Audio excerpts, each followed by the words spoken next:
You're listening to the Telltale channel. Don't forget to check me out on all social media: Patreon, Twitter, Teespring, and Etsy. All links can be found in the description or on my website, telltaleatheist.com.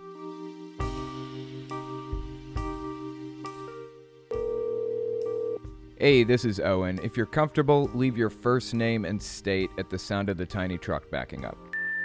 Hey, Owen, this is Chandler, and I'm from Texas, and I was always curious on what's the origin of your channel name, Telltale Atheist. Well, originally it was Telltale Atheist, but now it's Telltale. But yeah, I love your show, and I love you, brother. Hope you're doing well.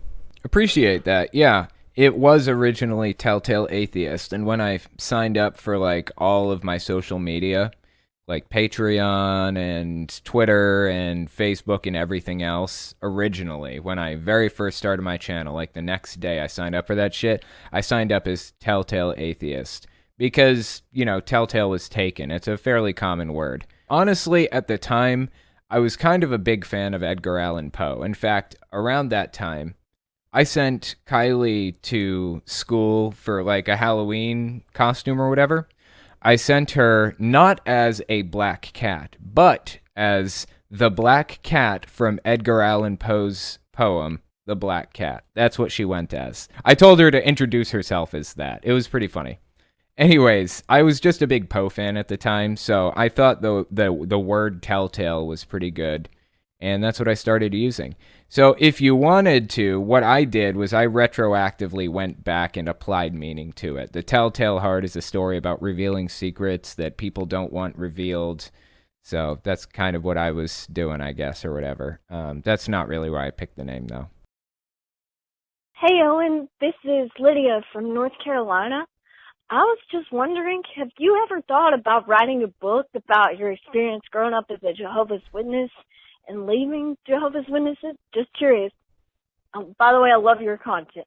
Thank you. Yes, I have, in fact. I've got the first 3 chapters already written, and I have an outline written for a second book that I intend to write about my experience escaping West Virginia and getting to New York City, basically. It's a partial outline. It's really more just a description of what happened in this 14-day period. We were writing it down day by day as it was happening because I intended to talk about it in more detail. But I haven't gotten around to writing the book yet, so we'll see what happens. I do intend to do that eventually, though. Matthew from Colorado. Are you aware of any liberal cults, or do you think that all the cults you know of are conservative? And if all the cults you know of are conservative, wouldn't that mean that conservatism is a character? Okay, let me pause it here. We're gonna take this voicemail one point at a time because there's a lot to unpack here. So let me start a little bit earlier and let's listen one more time because it's an interesting voicemail. I want to answer it thoroughly.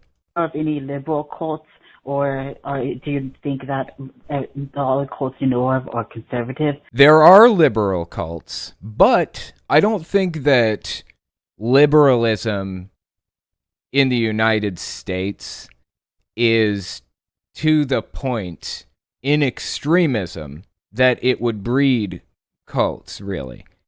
There aren't very many liberal political cults, but there are cults out there that are liberal generally. For example, there are some very extreme vegan cults and some very extreme New Age cults.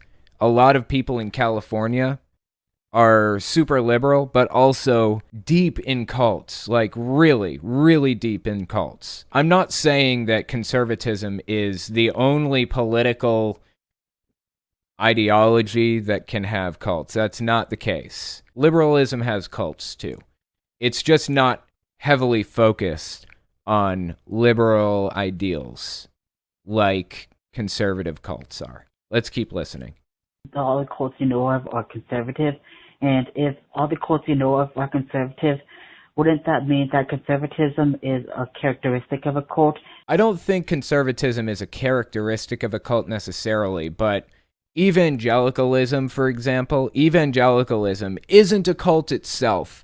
It's an ideology that breeds cult-like behavior, and it creates cults. Evangelicalism basically is a blueprint to create cults. And out of the evangelical blueprint, you get hardcore extremist Pentecostal cults, and you get the NIFB and a whole bunch of other smaller groups that kind of spring out of it.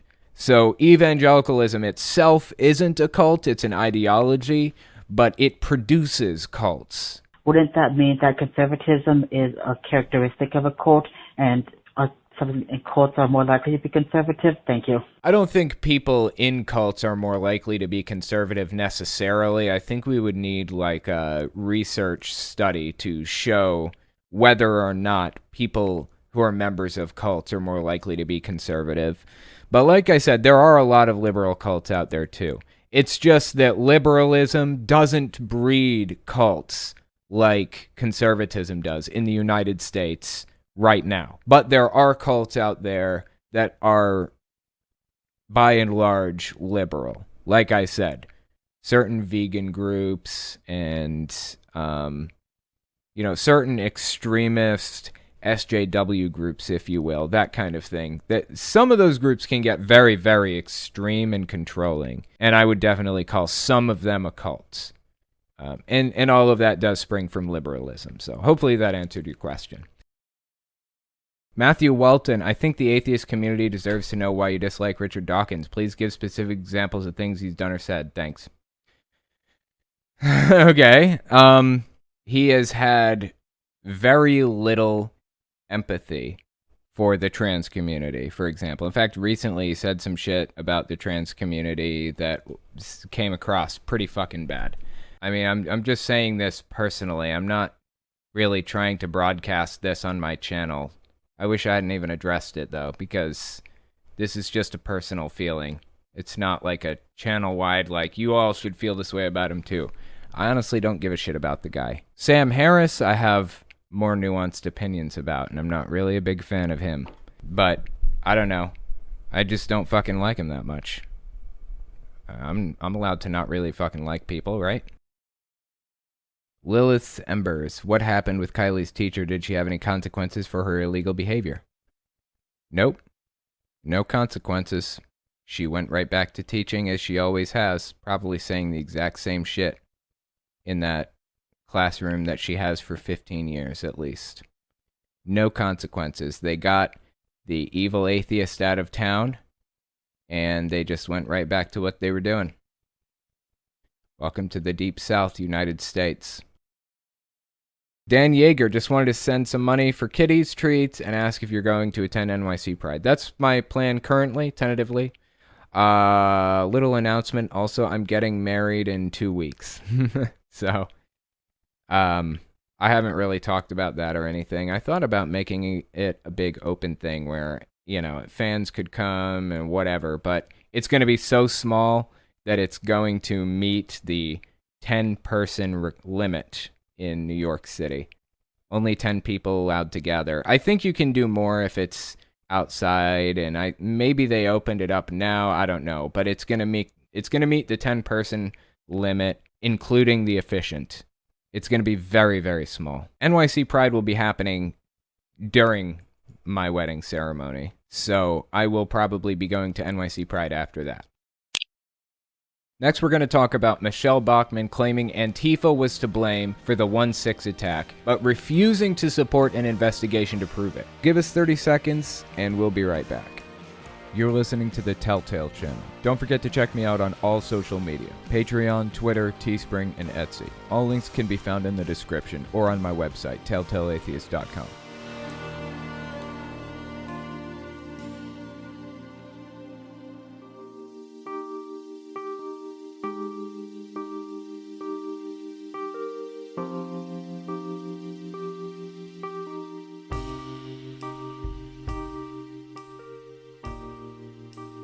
The next article I wanted to look at is titled, Michele Bachmann Claims the Progressive Left Carried Out the Capitol Insurrection to Put Trump Down the Memory Hole, whatever the holy fuck that is. So let's give this a read. It's by Kyle Mantilla on rightwingwatch.org. Former Congresswoman Michele Bachmann continues to baselessly insist that the insurrection on January 6th in which Trump supporters stormed the U.S. Capitol in an attempt to prevent Congress from certifying Joe Biden's election as president, was actually carried out by the progressive left, quote unquote. God, that was a sentence and a half, wasn't it?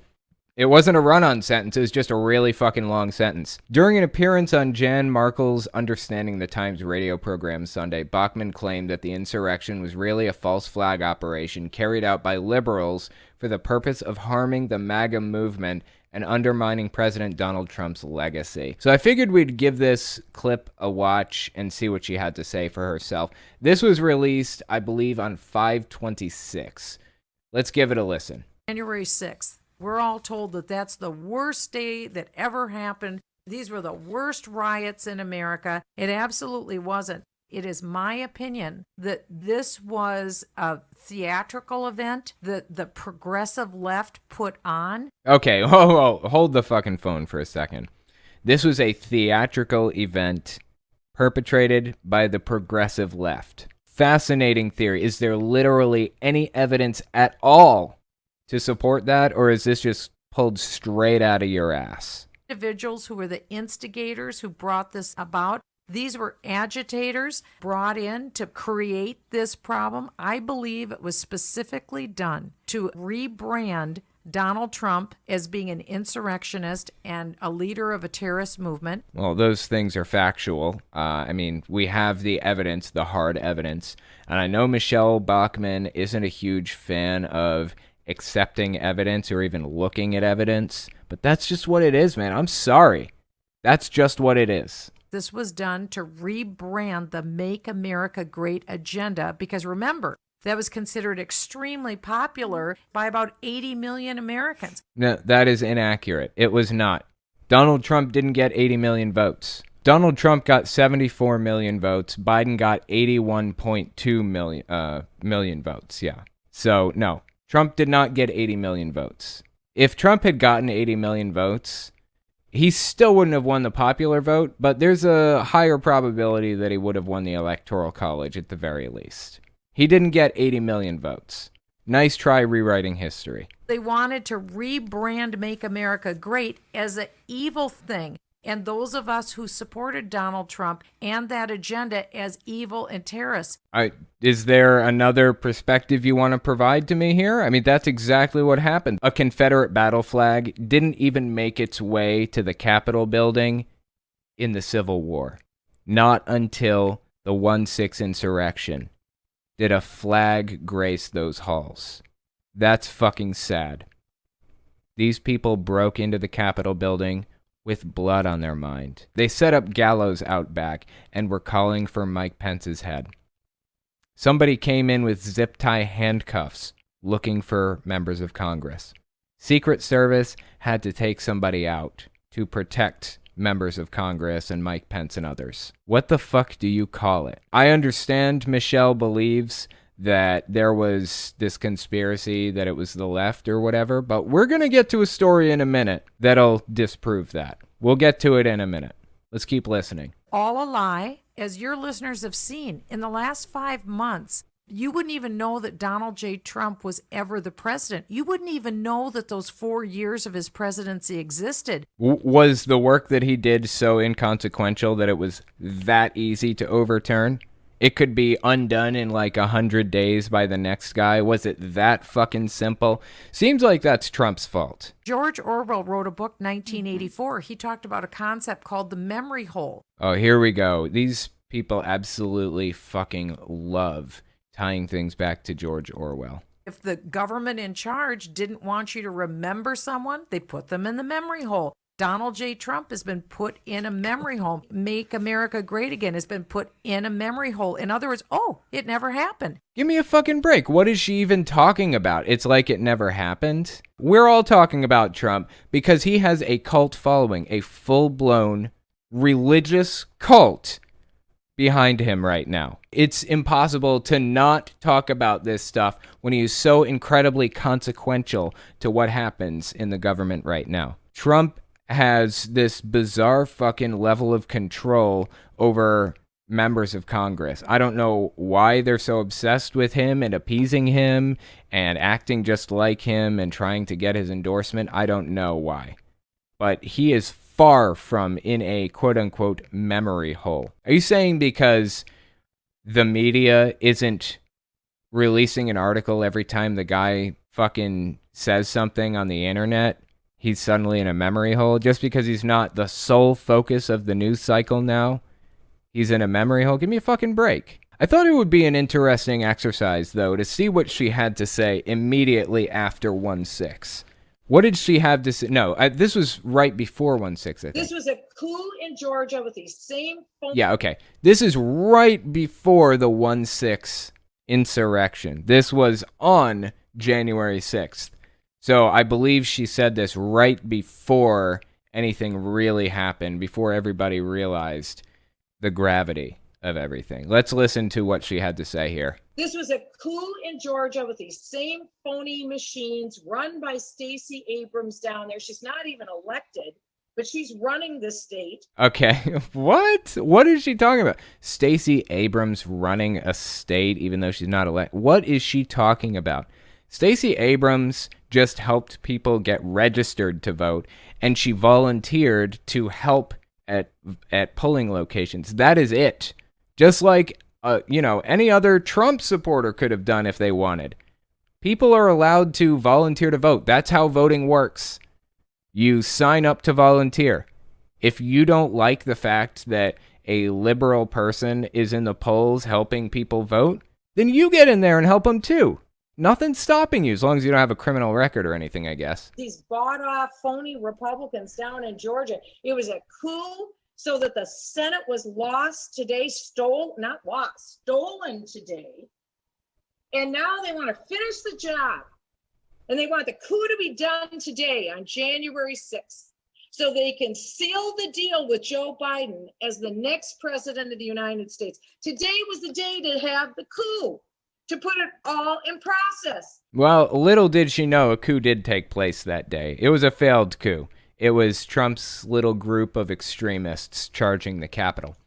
But interestingly enough, do you remember a minute ago when Michele Bachmann said this whole thing was staged by the left? There weren't really Trump supporters there doing any of that shit. You guys remember this guy? This is the desk guy, the dude who was sitting in Nancy Pelosi's office with his feet up on her desk, and he was making faces. He stole her mail. Do you remember that shit? Stole her fucking mail. Remember this guy?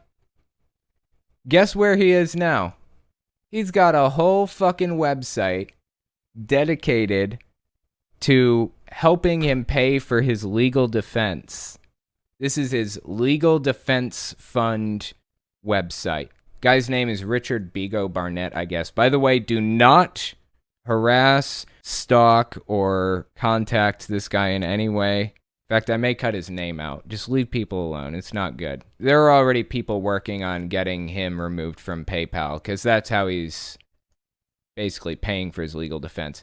But I thought it would be an interesting exercise to kind of go through this little fundraising website he's got set up here. See what he had to say for himself. Let's see. Let's click on the Fight for America's Soul.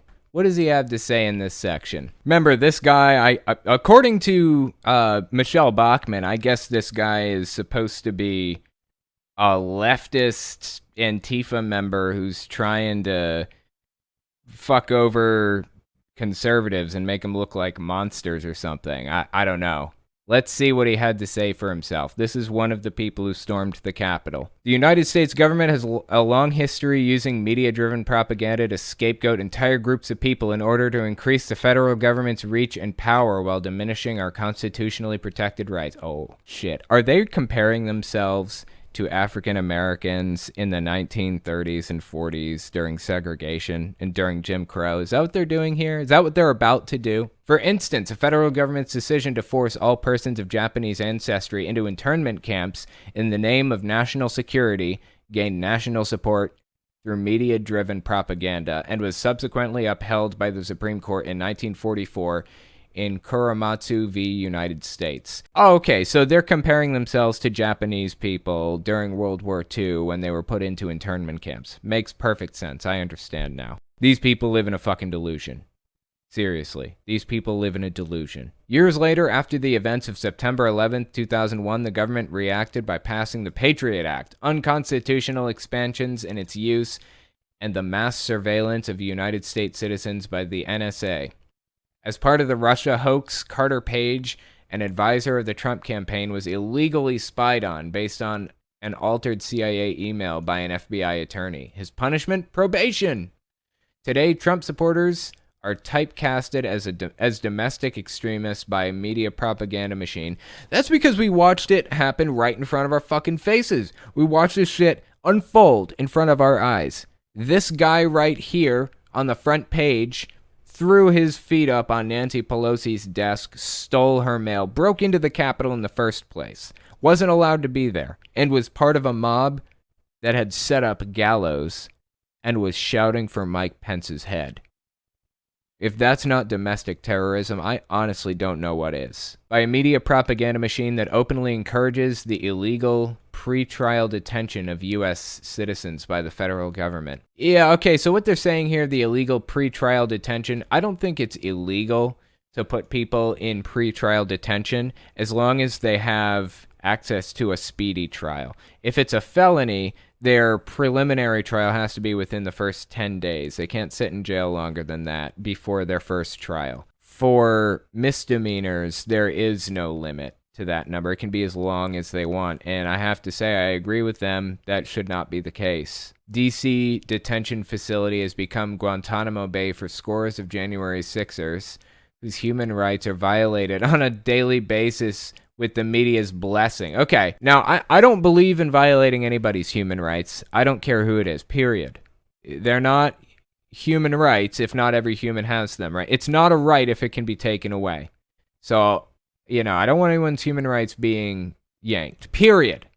But, sorry, you're going to have to give me a little more evidence that your human rights are being violated before I'm going to accept it, because your credibility is in the toilet at this point. While the U.S. government has cloaked its thirst for censorship and lust for control in its corporate agents known as Apple, Microsoft, Facebook, and Google for the sole purpose of circumventing the Constitution. Okay, can't these individual companies make decisions for themselves? I thought that's the nature of capitalism, isn't it?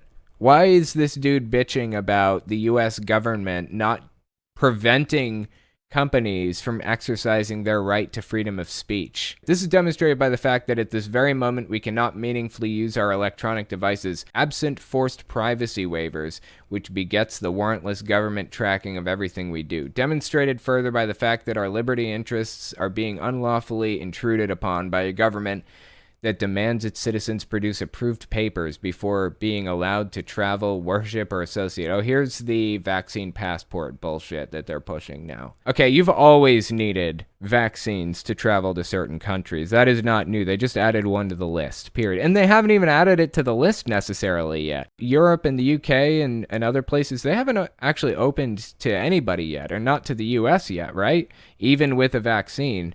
I think that's on the way once you get a vaccine, but it hasn't even happened yet. And either way, I'm not going to have a problem with it when it does. And the fact that our elected officials are forming an inquisition to stamp out the rise of anti-President Biden sentiment. Nobody is doing that. Look, the government has functioned as it always has, not very well. But no elected officials are forming an inquisition. The fuck is this even talking about? An inquisition. I feel like they don't actually know what an inquisition is. I feel like they don't know what happened back then. If they did, they would be embarrassed to use that word. Another word for inquisition is Holocaust. That's basically what was taking place back then. Their message is clear. If you object to the November election results or stand against the Biden administration in any way, not only will you be canceled, Congresswoman Alexandria Ocasio-Cortez will put you on a Gestapo-like list. Give me a fucking break. This is just straight up propaganda from beginning to end. Your employer will terminate your job, your freedom will be taken, and then you'll be thrown into a gulag for an undetermined amount of time without ever having had a criminal trial. These people live in a delusion. And it's so fucking sad. I don't even know what to do. Our response to the cancel culture activists. The Spanish Inquisition was wrong, and so is yours. If you actually understood what the Spanish Inquisition was, if you actually understood what happened back then, you wouldn't call this an inquisition. I should do a whole segment about the Inquisition, what it was and what happened and how it all played out. But if I did, that video would probably rightfully be demonetized. It's pretty fucking bad. It's pretty gory. It's a very ugly story. The fact that they're comparing themselves to Japanese people in internment camps in the 1940s and victims of the Spanish Inquisition should tell you all you need to know about where their heads are at right now. Here's the very bottom. Because patriotism is supporting your country all the time, but your government only when it deserves it. Mark Twain. I get the impression he's saying that, what he did on January 6th basically was an insurrection. He doesn't support the government. The government doesn't deserve it. I mean, am I reading this wrong? By him putting that quote there, that's what I'm getting from it. As a token of his appreciation for contributions of $25 or more, Richard will email you a copy of his court filing that resulted in his release. For contributions of $100 or more, Richard will send you a picture of him with his feet up on a desk while on house arrest. Richard sends his deepest thanks and appreciation for any amount of money you can give and asks for your prayers and continued support on the front lines of the fight for his freedom and the soul of our country. If you don't want to be put in jail, then don't break into the U.S. Capitol and toss a congressman's office and put your feet up on her desk. I'm sorry, man. You're getting what you deserve in this situation. I have zero sympathy. So tell me again, Michele Bachmann, whose fault was this? Was this staged by the left, or are you living in delusion land too? Next, we're going to talk about Anthony Fauci's email leak. Give us 30 seconds, and we'll be right back. You're listening to the Telltale Channel. Don't forget to check me out on all social media: Patreon, Twitter, Teespring, and Etsy. All links can be found in the description or on my website, telltaleatheist.com.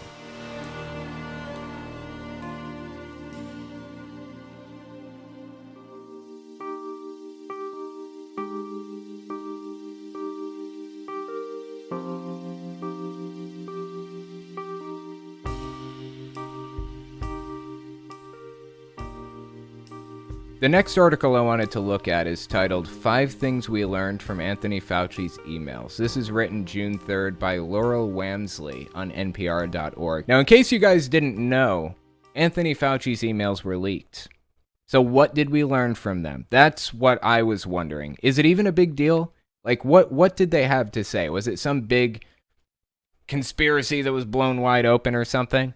Let's find out. Let's read this. For many Americans, Dr. Anthony Fauci quickly became the face of trust and reason against the coronavirus pandemic. He was a reliable man of science, while the Trump White House often played politics in its decision-making. Fauci, the 80-year-old director of the National Institute of Allergy and Infectious Diseases, was seemingly everywhere as the pandemic emerged, appearing at White House coronavirus task force briefings and doing interviews with an enormous range of media outlets, answering questions basic and complex as the dangerous new virus wreaked havoc on the U.S. and the world. Yeah, Fauci actually appeared on like a few YouTube channels. He was on the Try Guys, I think. The Try Guy. I don't know anything about that YouTube channel, but I think I saw him on there. And I've heard of a couple of the people that are on it. He was also on Philip DeFranco, I think, interestingly enough. I was impressed by the fact that the guy saw value in YouTube. A lot of mainstream people like this don't see value in YouTube and just fucking hate people who are YouTubers. You know, they just have no respect or interest in it. But not Fauci. He seemed to like it just fine. Now a fresh window into Fauci's life and work has opened as thousands of pages of Fauci's work emails from the early months of the pandemic have been released to BuzzFeed and the Washington Post via Freedom of Information Act requests. BuzzFeed has posted its entire trove here for public perusal. These are some things that we found as we poured through the archive. Something to make note of here. The question originally was there anything scandalous in Fauci's emails? The answer is no, there wasn't. But I felt I needed to talk about it anyways because, people will come in and say, oh, you're not talking about this. Why don't you talk about this? Such a big deal. It's a scandal. It's not a scandal. There's nothing scandalous to be found in Fauci's emails. I'm sure somebody could come along, some extremist, and pick out something and twist it out of proportion to make him seem like a monster or something. You could do that with literally anybody. But there's nothing really scandalous in his emails. Let's keep reading. Americans wrote to Fauci with very specific questions about what to do. Fauci received an email from someone planning a scientific conference scheduled for July 2020 in Tampa, Florida. Hey, I used to live in Tampa. The person wrote to Fauci asking for a prediction of what the effects of the virus would be then. There's no way of knowing for sure. I would wait until May to see what the dynamics of the outbreak are globally and make your decision then, whether or not to cancel, Fauci replied. One woman wanted to know whether someone who had been vaccinated against pneumonia would have any protection against COVID-19. I know you must be completely busy and inundated with people wanting your time. I apologize. I have nothing to offer in return and completely understand if you don't have the time to answer, she wrote. Fauci replied an hour later, laying out distinctions between pure viral pneumonia and bacterial pneumonia and suggested she get the pneumonia vaccine if she's over 65. The woman was stunned to receive a response from the nation's top infectious disease expert. Oh my God, she wrote, I honestly never expected you to reply, and I thank you from the bottom of my heart for being so generous. A National Institute of Health colleague wrote to Fauci on March 4th to ask whether the weekend's religious services should be canceled at a house of worship after a coronavirus case was apparently identified. You should counsel the rabbi to cancel the services, Fauci replied. Solid advice. I'm glad that people were genuinely asking this stuff, and I'm glad Fauci was there to give genuine answers, too. Jesus Christ, guys. Do you guys realize we just came out of a worldwide pandemic? Holy fucking shit, man. Imagine that shit. We came out the other side alive. I mean, we're not even completely out yet. We see light at the end of the tunnel, but Jesus Christ, man. It still blows my fucking mind that we just spent the last year locked down, right, socially distanced from each other, in hiding, getting vaccinated, and staring at the news day in and day out, waiting for new information to come out. Still blows my fucking mind. Let's keep reading. He pushed back on the suggestion that the Trump White House was muzzling him.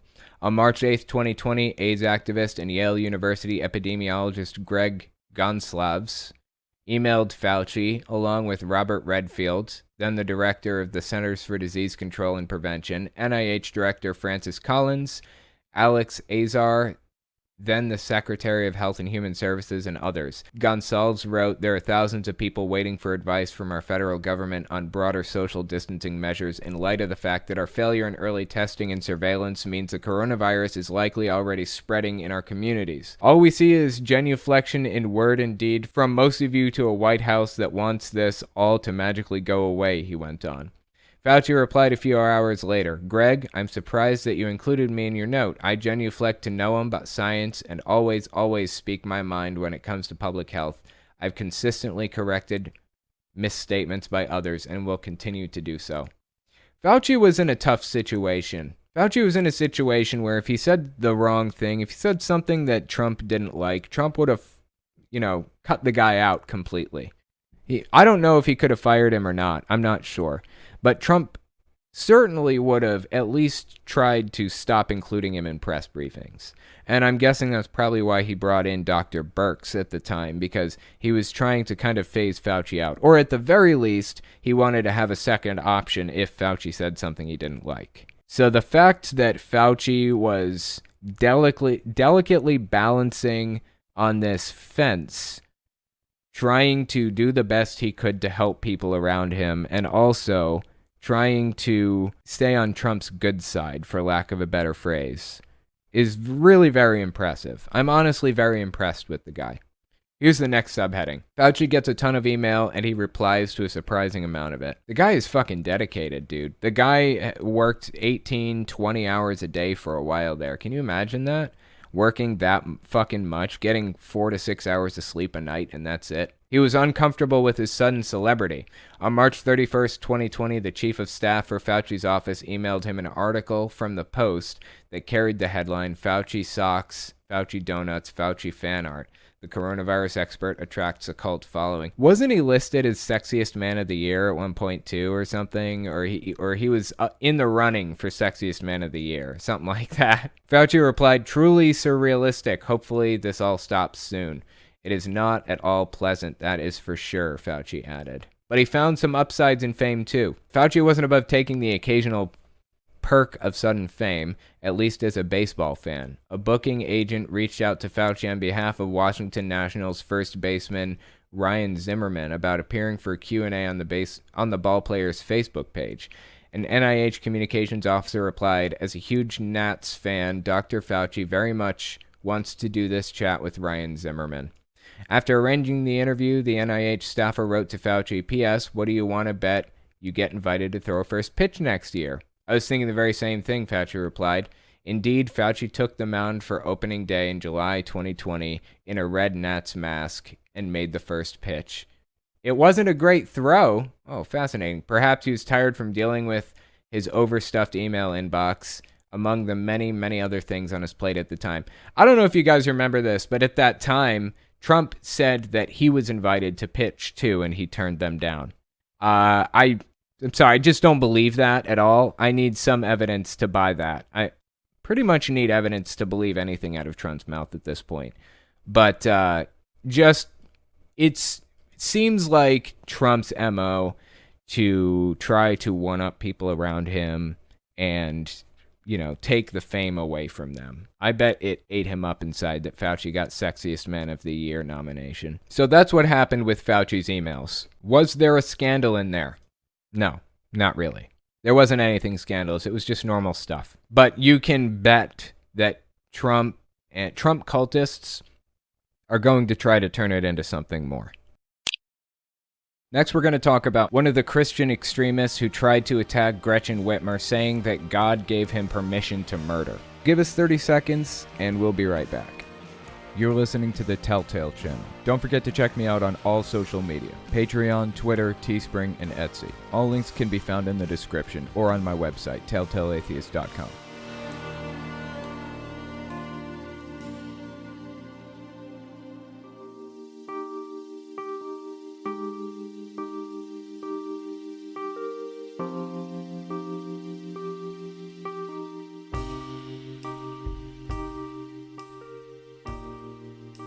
The next article I wanted to look at is titled, "Man Involved in Michigan Governor Kidnapping Plot Said God Gave Him Permission to Kill." Now, I don't know if you guys remember this or not, but a few months ago, there was a kidnapping plot against Gretchen Whitmer, the governor of Michigan. She was the target of this whole plot where this group was going to kidnap and possibly execute her publicly. They were planning to break into the Capitol building and kidnap her and a bunch of other people, and it was just a huge mess. Well, the FBI, I believe, infiltrated the group by going to rallies and stuff and joined some of their meetings, and just before the plot took place, they made a whole bunch of arrests. This is one of the people, a Christian extremist. So let's give this article a read. It's by Beth Stoneburner on the Friendly Atheist website.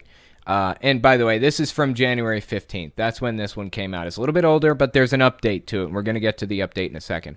Let's read this. Remember the plot to kidnap Michigan Governor Gretchen Whitmer?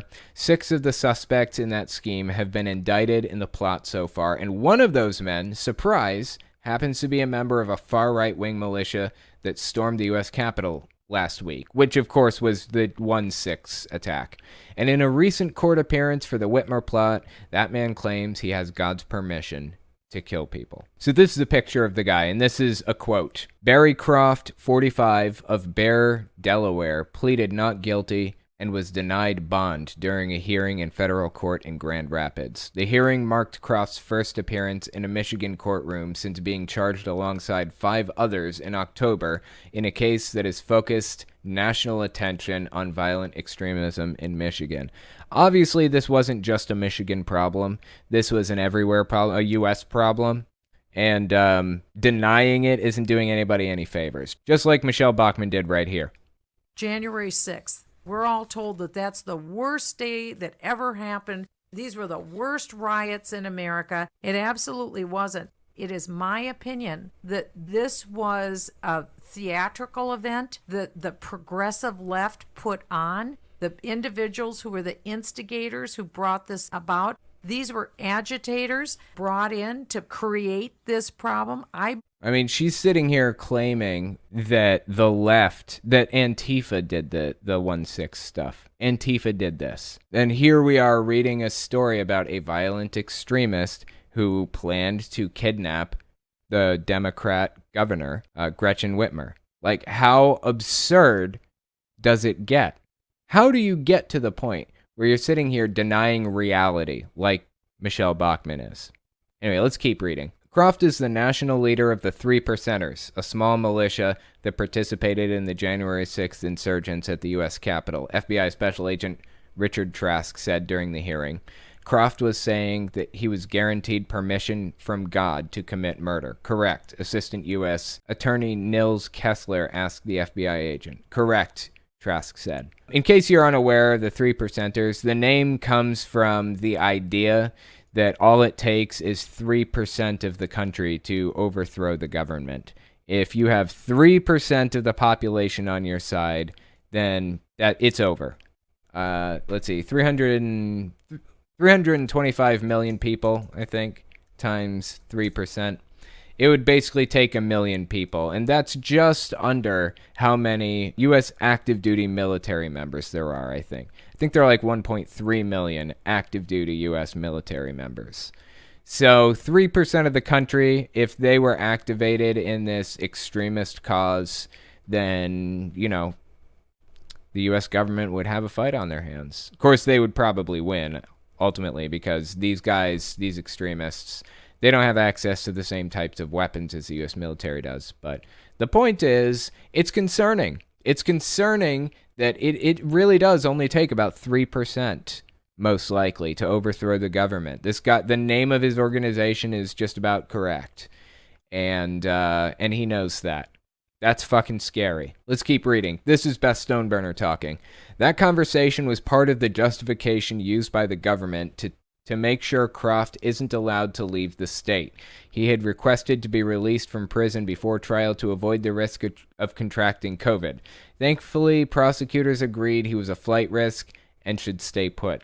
Whitmer wasn't Croft's only target either. The FBI also claims he posted a hit list on Facebook that included the Obamas. Oh my God, dude. I suppose in a twisted way, God could arguably have had a sense of humor in all this. Croft attempted to kill people, but got caught and charged with crimes before he could harm anyone. Well played. Or maybe we should stop taking anyone seriously when they justify their worst actions with faith. Just because you're religious doesn't mean you're virtuous. I think Beth Stoneburner is religious. I believe she's a Christian, but she's not an extremist Christian, the one that wrote this article. I could be wrong. Again, correct me in the comments if I am, but I believe that's the case. I read that. I think I read that in her profile on here. So there's an update to this. This was released June 2nd, 2021, written by Hemant Mehta. The title is Alleged Whitmer Kidnapper Doesn't Want Anyone Hearing Him Say God Gave the Okay. Last year, more than a dozen men were arrested for their attempted plot to kidnap Michigan Governor Gretchen Whitmer. One of those guys was Barry Croft, a right-wing militia leader of the Three Percenters group, who stormed the U.S. Capitol on January 6th. He was one of them, and it is definitely an extremist group. Croft's arrest was particularly interesting because prosecutors and eventually a judge said he couldn't be trusted to be released until his trial date, and that's largely because he believed he had permission from God to commit murder. Something that I've come to realize is extremists always have a justification for their extreme beliefs. Everybody is a hero of their own stories. For the most part, there's the occasional person who knows they're evil and is doing that evil thing despite the fact that they know that it's wrong. But for the most part, generally, people believe they're doing the right thing. Even the extreme nutcases believe they're doing the right thing. And here's a prime example. This guy is an extremist. A clear-cut case. But he found a justification for being like this. He believes that he's got God's okay. He believes that he's doing what God wants him to do. He believes he's a good person trying to fix the world and make it a better place. Even though he's completely fucking nuts and tried to murder a government official, a governor. Holy shit, dude. Let's keep reading. The media is now trying to access his statements to that effect, and his lawyers are doing everything they can to prevent that from happening. They don't want the world to know that, what was it again? Croft thinks God gave him permission to murder someone. The Detroit Free Press explains. Here's a quote. In a new court filing, prosecutors on Tuesday said they do not object to releasing evidence that convinced a judge to order that Croft remain jailed pending trial this October, concluding he was a danger to society and could not be trusted to be free on bond. Honestly, I'm surprised it took him this long to catch the guy. Like, why didn't this guy snap way earlier than he did? Croft's lawyers want that alleged evidence, audio recordings, video, and photographs, to remain sealed. But multiple media outlets argue the public has the right to see and hear them. According to the government, here's some of what Croft does not want the public to hear. Quote, Croft expounds in an excited tone about his intent to commit acts of terrorism and claims God granted him permission to violate God's commandments. Prosecutors state in court records. In one particular message, Croft explicitly states his intent to kidnap Governor Whitmer, the primary offense with which he is charged. I would love to watch those clips. I am so heartbroken, but simultaneously so fascinated with the extremist mind. How did it get to this point? What happened? I mean, how old is this guy? This guy looks to be 40? Maybe he's got gray hair. 45, 50 maybe. What happened between the ages of 0 and 50 to get this guy to the point that he's at right now?